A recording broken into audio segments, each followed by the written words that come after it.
नमस्कार दोस्तों, स्वागत है आपका मेरे YouTube चैनल में। तो आज हम पढ़ेंगे वर्ल्ड जियोग्राफी। अपनी पिछली वीडियो में मैंने भारत के मुख्य जलप्रपात पढ़ाए थे। आई होप आप सबने देखी होगी वीडियो। जिसने नहीं देखी है वो देखें और चैनल को लाइक, शेयर और सब्सक्राइब ज़रूर करें। तो आज हम पढ़ेंगे वर्ल्ड जियोग्राफी में अक्षांश और देशांतर रेखाएँ। आज का जो टॉपिक है अक्षांश और देशांतर रेखाएँ। जो पृथ्वी है वो हमारे सौरमंडल का एक सदस्य है, ठीक है। इसकी जो भौगोलिक अध्ययन करते हैं हम ग्लोब की सहायता से करते हैं। ग्लोब पर ही हम सारे पृथ्वी की भौगोलिक स्थिति को देखते हैं। तो जो ग्लोब है उसमें दो तरह की लाइनें बनी होती हैं। एक को कहते हैं अक्षांश रेखाएं और दूसरे को कहते हैं देशांतर रेखाएं। इंग्लिश में अक्षांश रेखाओं को बोलते हैं लैटिट्यूड लाइंस और देशांतर रेखाओं को कहते हैं लॉन्गिट्यूड लाइंस। तो आज हम इनका जो है विस्तार पूर्वक अध्ययन करेंगे कि किसको अक्षांश रेखाएं कहते हैं। तो अक्षांश रेखाएं यानी कि लैटिट्यूड लाइंस पश्चिम से पूर्व की ओर खींची गई सभी काल्पनिक रेखाएं अक्षांश रेखाएं कहलाती हैं। ऐसी रेखाएं जो पश्चिम से पूर्व की ओर खींची जाती हैं। ये ग्लोब देख रहे हैं आप, ऊपर की ओर उत्तरी ध्रुव है, नीचे दक्षिणी ध्रुव है, पूर्व और पश्चिम। ऐसी रेखाएं जो पश्चिम से पूर्व की ओर खींची जाती हैं। जो पृथ्वी के बीचों बीच जो क्या होता है 0 डिग्री अक्षांश रेखा होती है, जिसे हम भूमध्य रेखा, विषुवत रेखा या विषुवत रेखा या 0 डिग्री अक्षांश रेखा कहते हैं। यह जो है पृथ्वी को 2 बराबर भागों में विभाजित करती है। ऐसी कौन सी रेखा है जो पृथ्वी को 2 बराबर भागों में विभाजित करती है? तो वो है 0 डिग्री अक्षांश रेखा, जिसे हम कहते हैं भूमध्य रेखा और विषुवत रेखा।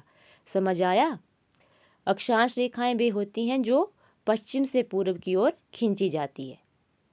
बहुत बार पूछा जाता है कि अक्षांश रेखा किस दिशा में खींची जाती है, तो वो खींची जाती है पश्चिम से पूरब।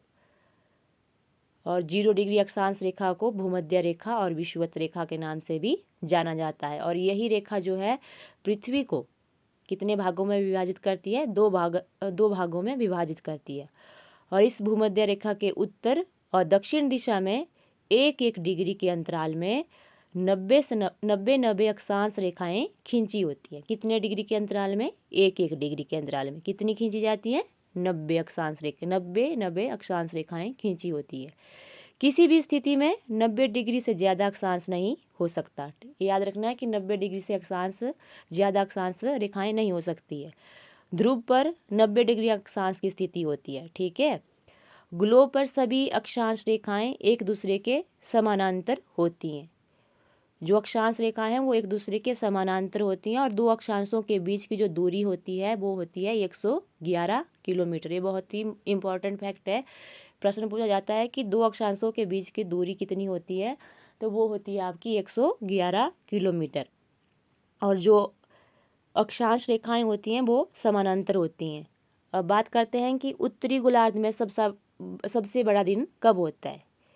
तो 21 जून को जो है सूर्य कर्क रेखा के एकदम ऊपर होता है। जब सूर्य कर्क रेखा के एकदम ऊपर होता है तो उत्तरी गोलार्ध में सबसे बड़ा दिन होता है। ये 3 प्रकार की रेखाएं देख रहे हैं आप, कर्क रेखा, भूमध्य रेखा और लास्ट में है मकर रेखा।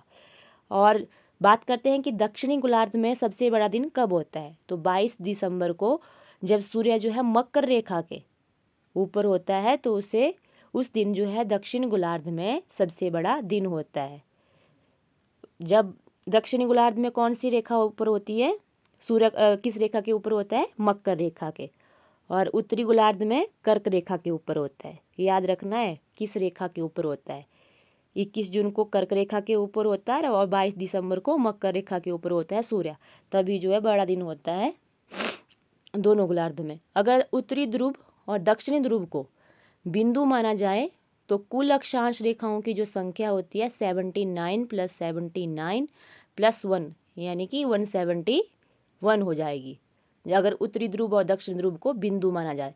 और अगर इन्हीं ध्रुवों को जो है रेखा माना जाता है तो 90 + 90 + 1 181 होगा।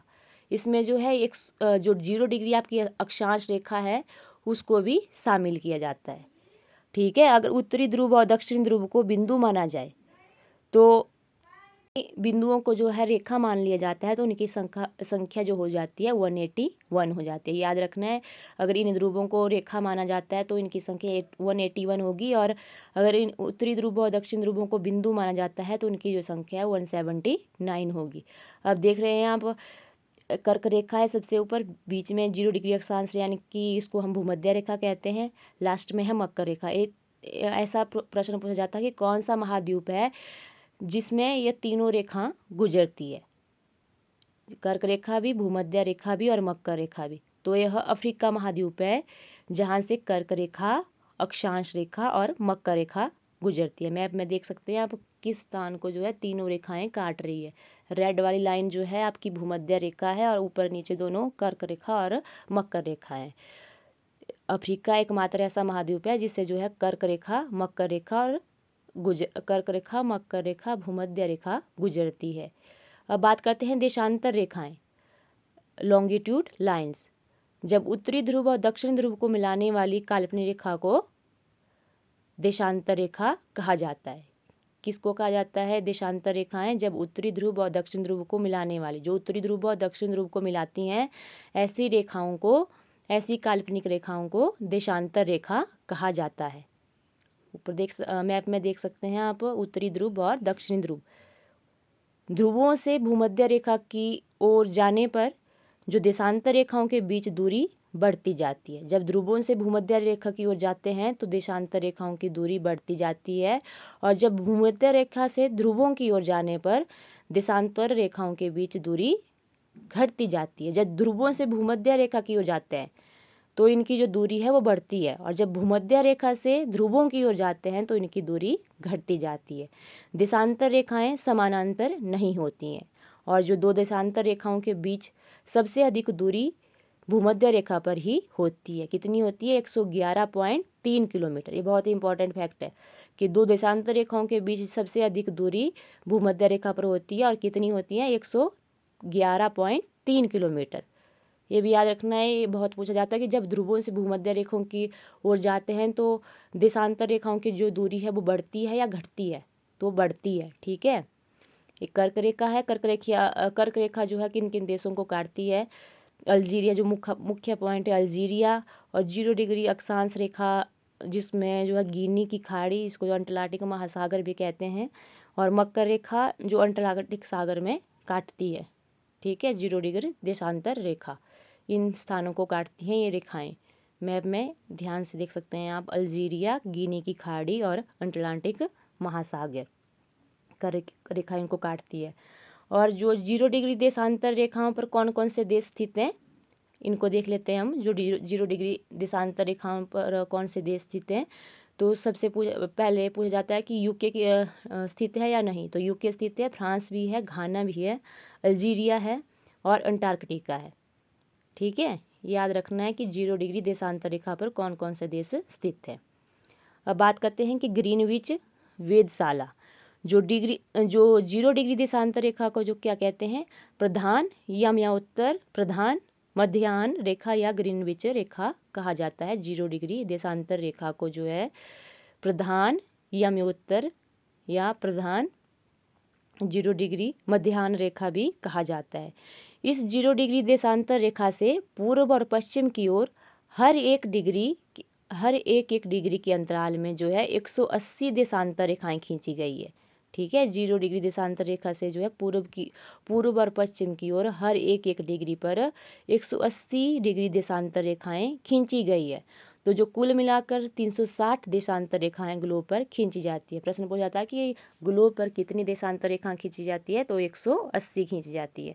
अब बात करते हैं कि अंतर्राष्ट्रीय तिथि रेखा और समय रेखा। जो 0 डिग्री देशांतर रेखा का जो उपयोग किया जाता है वो समय निर्धारण में किया जाता है, इसलिए इसको 0 डिग्री देशांतर रेखा या अंतर्राष्ट्रीय समय रेखा भी कहते हैं। और जो 180 डिग्री देशांतर रेखा का उपयोग है वो तिथि निर्धारण में किया जाता है, यानी कि दिनांक इससे पता की जाती है 180 डिग्री देशांतर से, इसलिए इसको अंतर्राष्ट्रीय तिथि रेखा कहते हैं। बहुत बार पूछा जाता है कि 0 डिग्री देशांतर रेखा को और किस नाम से जाना जाता है, तो इसको जाना जाता है, अब विस्तार से पढ़ते हैं कि 0 डिग्री देशांतर रेखा यानी कि अंतर्राष्ट्रीय समय रेखा, जिसको जो है यूनिवर्सल टाइम या ग्रीनविच टाइम बोला जाता है।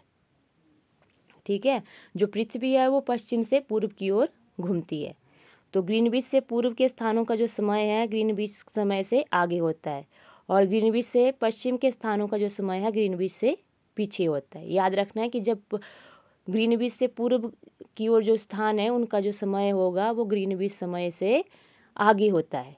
ठीक है, और जो पश्चिम के स्थानों का समय है वो ग्रीनविच टाइम से पीछे होता है। अब बात करते हैं अंतर्राष्ट्रीय तिथि रेखा। 180 डिग्री देशांतर रेखा को अंतर्राष्ट्रीय तिथि रेखा के नाम से जाना जाता है। 180 डिग्री देशांतर रेखा से पूर्व की ओर जाने पर एक दिन घटाना पड़ता है, जबकि पश्चिम की ओर जाने पर एक दिन बढ़ाना पड़ता है। जब पूर्व की ओर जाते हैं तो एक दिन घटाते हैं और पश्चिम की ओर जाते हैं तो एक दिन बढ़ाते हैं। जो अंतर्राष्ट्रीय तिथि रेखा है बिल्कुल सीधी नहीं होती है। ठीक है, कुछ देशों के दिन और समय समान दे रखने के लिए इसे अपने स्थान से 4 बार मोड़ा गया है। कितनी बार मोड़ा गया है? 4 बार। और अंतर्राष्ट्रीय तिथि रेखा को प्रशांत महासागर से होकर खींचा गया। किस महासागर से? प्रशांत महासागर से। इसके सबसे नज़दीक बेरिंग जलडमरू आता है। पूछा जाता है कि कौन सा जलडमरू आता है? बेरिंग। हम कुछ इंपॉर्टेंट फैक्ट देख लेते हैं कि जो भूमध्य रेखा पर सूर्य की किरणें जब लंबवत गिरती हैं, इसलिए यहाँ जो है दिन और रात बराबर होते हैं। जब भूमध्य रेखा सूर्य की जो किरणें हैं वो लंबवत गिरती हैं तो दिन और रात बराबर होते हैं। और पृथ्वी के चपटे होने के कारण जो है भूमध्य रेखा पर गुरुत्वाकर्षण बल मान जो है सबसे कम होता है और ध्रुवों पर सबसे ज़्यादा होता है। भूमध्य रेखा पर गुरुत्वाकर्षण बल जो है कम होता है और ध्रुवों पर ज़्यादा होता है। जो उत्तरी गोलार्ध और दक्षिणी गोलार्ध में 30 डिग्री से 35 डिग्री अक्षांशों के बीच जो है उपोषण उच्च दाब की स्थिति पाई जाती है। कैसे दाब की? उपोषण उच्च दाब की स्थिति पाई जाती है। इसलिए इन अक्षांशों को ये देख सकते हैं कि जो कर्क रेखा है वो मैक्सिको से होकर गुजरती है। भारत, बांग्लादेश, म्यांमार, चीन, इन देशों से होकर गुजरती है आपकी कर्क रेखा। भूमध्य रेखा अल्जीरिया, कोलंबो, ब्राज़ील, मालदीव और इंडोनेशिया से होकर गुजरती है। और जो मकर रेखा है वो चिली, अर्जेंटीना, ब्राज़ील, नाम्बिया, दक्षिण अफ्रीका, मेडागास्कर, ऑस्ट्रेलिया से होकर गुजरती है आपकी मकर रेखा। मकर रेखा जो है ब्राज़ील और मकर रेखा को जो ब्राज़ील है उसको भूमध्य रेखा भी काटती है और आपकी मकर रेखा भी काटती है। मकर मतलब ब्राज़ील से होकर भूमध्य रेखा भी गुजरती है और मकर रेखा भी, लेकिन कर्क रेखा इससे होकर नहीं गुजरती है, ब्राज़ील से। याद रखना है आपने।